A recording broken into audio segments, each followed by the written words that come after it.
Voter cycle diary ബീഹാറിലെ ഖാൻകുലിപ്പൂർ എന്ന ഗ്രാമത്തിലാണ് ഇപ്പോഴുള്ളത്. നമ്മൾ ഈ ഗ്രാമത്തിൽ നിന്ന് കാണാൻ പോകുന്നത് പ്രധാനമന്ത്രി ആവാസ് യോജന പദ്ധതി പ്രകാരം നിർമ്മിച്ച ഒരു വീടാണ്. ഇതാ ഇവിടെ ഈ വീട് നമുക്ക് കാണാം. ഈ ഇഷ്ടിക കൊണ്ട് നിർമ്മിച്ച വീടാണ്. രണ്ട് വാതിലുകൾ മുന്നിലുണ്ട്, കാലുകളൊക്കെ മുന്നിൽ കെട്ടിവെച്ചിട്ടുണ്ട്. ഈ വീടിൻ്റെ മുന്നിൽ തന്നെ വലിയൊരു ബോർഡാണ്, വലിയ ബോർഡ്. കേരളത്തിലൊക്കെ വെക്കണം എന്ന് പറഞ്ഞത് ഇതേപോലുള്ള ബോർഡാണ് എന്ന് തോന്നുന്നു. പ്രധാനമന്ത്രി ആവാസ് യോജന എന്ന് എഴുതി വെച്ചിട്ടുണ്ട്. 2 लाख रुपए ओ काम नहीं। ये आधा तो आदमी यहाँ सब जगह तो बिहारी में माने वह है, ऊपर से नीचे तक खाही वाला है। कितना मिला? तो मिला तो 1.5 लाख रुपया मिला सर. നമുക്ക് നേരെ ഈ വീടിൻ്റെ സൗകര്യം ഒന്ന് ഉള്ളിൽ കയറി കാണാം. ഒരു മുറി ഇവിടെ ഇങ്ങനെ കാണുന്നുണ്ട്. ഈ മുറിയിൽ തന്നെയാണ് ഇതാ ഇവിടെ കുഴൽക്കിണറുള്ളത്. അത് കഴിഞ്ഞ് റൂം. ഈ വീട്ടിലാകെ 2 മുറികൾ മാത്രമാണ് ഉള്ളത്.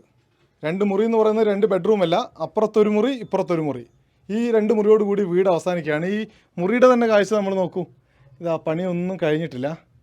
ജാലകങ്ങൾ 1-2 എണ്ണം ഉണ്ട്, പക്ഷെ അതും വെക്കുക മാത്രമാണ് ചെയ്തത്. അതിൻ്റെ ഒന്നും പണി തീർന്നിട്ടില്ല. तो वो तो नगर परिषद के जैसे जो कैंडिडेट जीता हुआ है उसको पास नहीं, वो न सर सबके खाता में भेजता है, करता है. ഈ വീടുണ്ടാക്കാൻ പ്രധാനമന്ത്രി ആവാസ് യോജന പദ്ധതി പ്രകാരം ആകെ ലഭിച്ചത് 2 ലക്ഷം രൂപ. അതിൽ 50,000 രൂപയാണ് കൈക്കൂലിയായി കൊടുക്കേണ്ടി വന്നത്. കൊടുത്തതല്ല, അവരെടുത്തതാണ്. ഇതാണ് ബീഹാറിലെ പലയിടത്തെയും അവസ്ഥ.